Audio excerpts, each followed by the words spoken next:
अच्छा, इस पे एक और है कंसल्टेंसी में। आपसे एक बात करता हूँ कि मैंने एक सवाल में काफ़ी दिनों से चल रहा था कि क्या हमें एक बंदा हायर क्या क्या वो एक ही दफ़ा में हमें सही बंदा मिल जाता है, या हमें मल्टीपल हायरिंग करके उसको आइडेंटिफाई करना चाहिए? एक सवाल ये मैंने रेडिट पे हम्म। पढ़ा था कि काफ़ी अभी तक उसके सवाल के जवाब नहीं आए हैं, कि कुछ लोग कहते हैं कि मल्टीपल लोग हायर करो, उसमें से आपको एक अच्छा बंदा मिल जाएगा।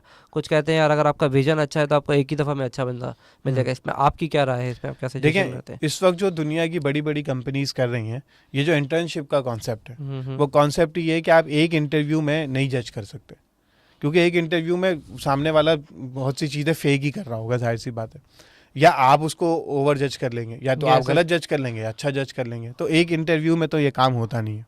ठीक है। अब आपको देखना क्या होता है, अगर तो फ्रेश बंदे को लाना है तो आप इंटर्नशिप के ज़रिए लाते हैं, और उस दौरान आपको बहुत ज़्यादा क्लैरिटी हो जाती है कि यार ये लोग जो है ना वो ये बंदा इतने प्रोजेक्ट्स में हाँ। हमारे साथ चला, ये चल जाएगा। और अगर आप सीनियर हायरिंग कर रहे होते हैं तो आप उसका पास एक्सपीरियंस जो है ना वो देख रहे होते हैं। तो अब इसमें जो मेन चीज़ है, मैं ये समझता हूँ कि वन टाइम हायरिंग तो इज़ नॉट द सॉल्यूशन, कि एक दफ़ा में आपको सही बंदा मिल जाएगा। तो आपको ये करना है कि आपको अपना विजन बहुत क्लियरली लोगों को बताना है, और उसके बाद लोगों को शॉर्ट टर्म प्रोजेक्ट्स में इंगेज करना है।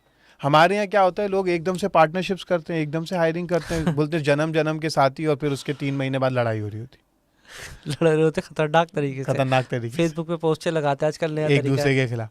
तो उससे बेहतर ये नहीं है कि आप जो है ना वो नॉन बाइंडिंग एग्रीमेंट्स करें। हमारा किसी के साथ भी पार्टनरशिप होती है ना, या हम कंसल्टिंग कर रहे होते हैं, तो हम हर एग्रीमेंट के ऊपर लिखते हैं it is a non binding agreement. ये हम्म। इस डील तक है, जब ये डील हो जाएगी, हम सब अच्छे चले, हम दोबारा दोबारा एग्रीमेंट कर लेंगे। सही दोबारा है। एग्रीमेंट करने में कोई मसला मसला तो नहीं नहीं है। है ना। हम क्यों आज बैठ के 5 साल का एग्रीमेंट करें, और वही। 5 महीने बाद बैठ के हम सोचे यार नहीं वो बात गलत हुई थी, वो बात गलत हुई थी।